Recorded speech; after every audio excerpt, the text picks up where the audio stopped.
نحمده ونصلي على رسوله الكريم أما بعد فأعوذ بالله من الشيطان الرجيم بسم الله الرحمن الرحيم يا أيها الذين آمنوا اجتنبوا كثيرا من الظن إن بعض الظن اسم ولا تجسسوا ولا يغتب بعضكم بعضا أيحب أحدكم أن يأكل لحم أخيه ميتا فكرهتموه واتقوا الله إن الله تواب رحيم صدق اللہ العظیم۔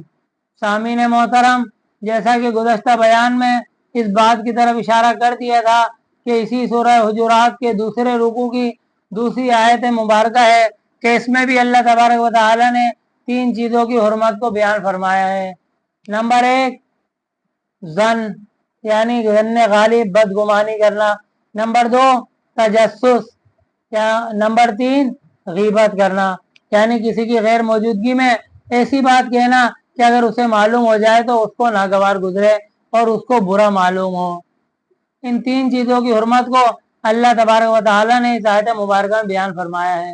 تو سب سے پہلی چیز ظن کے معنی یہاں غالب گمان کے ہیں۔ اللہ تبارک و تعالی فرما رہے ہیں یا ایھا الذین آمنوا اجتنبوا کثیرا من الظن کہ ایمان والو بہت سارے گمانوں سے بچو۔ کیوں بچو؟ اس کی وجہ خود اللہ تبارک و تعالی نے بیان فرمائی کہ ان بعض الظن کہ بعض گمان جو ہے وہ گناہ ہے۔ تو اس سے معلوم ہو گیا کہ ہر گمان کرنا وہ گناہ نہیں بلکہ بعض گمان گناہ ہے، بعض گمان گناہ نہیں۔ تو اب اس کی یہ تحقیق لازمی اور ضروری ہو گئی کہ ہم یہ معلوم کریں کہ کون سے گمان حرام ہے، کون سے گمان گناہ ہے اور کون سے گمان جائز ہے۔ اس کی تفسیر میں مختلف اقوال ہیں۔ امام ابو بکر جساس رحمہ اللہ نے احکام القرآن میں اس ظن کی تفسیر بیان کرتے ہوئے فرمایا کہ ظن کی 4 قسمیں ہیں۔ ظن کی یعنی گمان کرنے کی 4 قسمیں ہیں۔ نمبر 1 ظن حرام یعنی ایسا گمان کرنا جو کہ حرام ہے۔ نمبر 2 ظن واجب یعنی ایسا گمان کرنا، ایسا معاملہ کرنا کہ جس میں اپنے گمان کے مطابق فیصلہ کرنا واجب اور ضروری ہو۔ نمبر 3 ظن مباح یعنی جائز جس کی شریعت نے اجازت دے دی۔ نمبر 4 ظن مندوب اور مستحب۔ تو سب سے پہلی چیز ظن حرام کہ اللہ تعالیٰ کے بارے میں گمان کرنا کہ اللہ تعالیٰ تو مجھے عذاب ہی دے گا، میرے اتنے گناہ ہو گئے، میں تو بس جہنم کا حقدار ہو گیا، اللہ تعالیٰ تو مجھے عذاب ہی دے گا، اللہ مجھے جہنم میں ہی ڈالے گا۔ تو یہ گمان کرنا اللہ کے ساتھ، یہ بدگمانی کرنا یہ حرام ہے۔ کیونکہ حدیث شریف میں آتا ہے پیارے آقا صلی اللہ علیہ وسلم نے ارشاد فرمایا لا یموتن احد الا وهو یحسن الظن باللہ کہ تم میں سے کسی ایک کو اس حال میں موت نہ آئے کہ اس کا اللہ کے ساتھ گمان غلط ہو۔ اور حدیث قدسی ہے، اللہ تبارک و تعالی خود مخاطب ہے، فرما رہے ہیں انا عند ظن عبدی بھی کہ میں اپنے بندے کے گمان کے مطابق فیصلہ کرتا ہوں۔ اب بندے کے اوپر ہے، بندہ میرے بارے میں جو گمان کر لے، اچھا گمان کرے گا تو اچھا فیصلہ کروں گا، اگر میرے بارے میں بدگمانی کرے گا تو جیسا گمان کرے گا ویسے ہی میں اس کے حق میں فیصلہ کر دوں گا۔ تو ظن حرام کی پہلی صورت کہ اللہ کے بارے میں بدگمانی کرنا کہ بس اللہ تعالیٰ مجھے عذاب ہی دے گا۔ دوسری صورت کہ ظاہری طور پر ایک آدمی نیک لگ رہا ہے، نیک پارسا لگ رہا ہے، اس کے بارے میں بغیر کسی کبھی دلیل کے بدگمانی کرنا۔ کیا مطلب؟ یعنی ایک بندہ ہے، عبادت گزار ہے، نیک اعمال کرنے والا ہے، دین سے جڑا ہوا ہے، نیک اعمال کرنے والا ہے، اس کے بارے میں لوگوں سے سن کر بدگمانی کرنا کہ یار میں نے تو سنا تھا کہ یہ بڑا اچھا لگتا ہے، صورت اچھی بنائی ہے لیکن فلاں فلاں ایسا برائی ہے اس کے اندر۔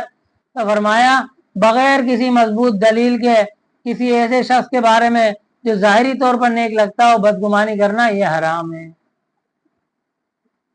اور دوسری قسم ظن واجب کی ہے، یعنی ایسے معاملے کہ جہاں شریعت میں ایسے معاملے کہ جہاں ایک طرف فیصلہ کرنا واجب اور ضروری ہے اور شریعت میں کوئی طریقہ بھی نہیں بتایا ہوا تو وہاں اپنے گمان کے مطابق فیصلہ کرنا دور سے ہے۔ جیسے سمت قبلہ کا مسئلہ کہ انسان کبھی سفر میں ہوتا ہے یا جنگل بیابان میں یا ایسی جگہوں پر ہوتا ہے کہ جہاں بندہ بھی نہیں ہوتا اور جہاں قبلے کی تعین بھی نہیں ہو سکتی کہ قبلہ کس طرف ہے، تو وہاں شریعت نے اس کو اجازت دی ہے کہ اپنے گمان کے مطابق وہ سوچے اور اپنے گمان کے مطابق فیصلہ کرے کہ بس جو دماغ میں بیٹھ جائے اس کے مطابق فیصلہ کر کے وہ نماز کو ادا کر لے، اس کی نماز درست ہو جائے گی۔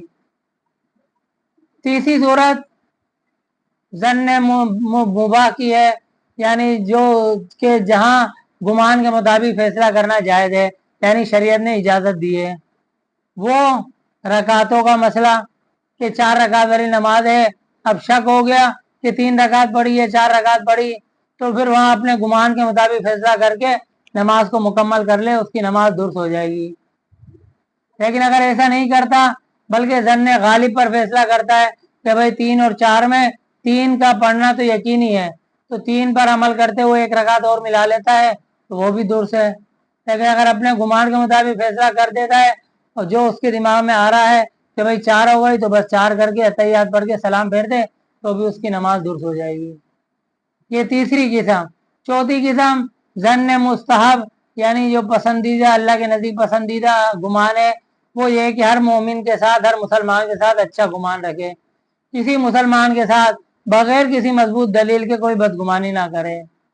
تو یہ پہلی چیز جس کی حرمت اللہ تبارک و تعالیٰ نے اس آیت مبارکہ میں بیان فرمائی۔ اور دوسری چیز تجسس، اور تیسری چیز غیبت۔ ان دونوں کی تفسیر انشاءاللہ اگلے بیان میں آپ کے سامنے عرض کروں گا۔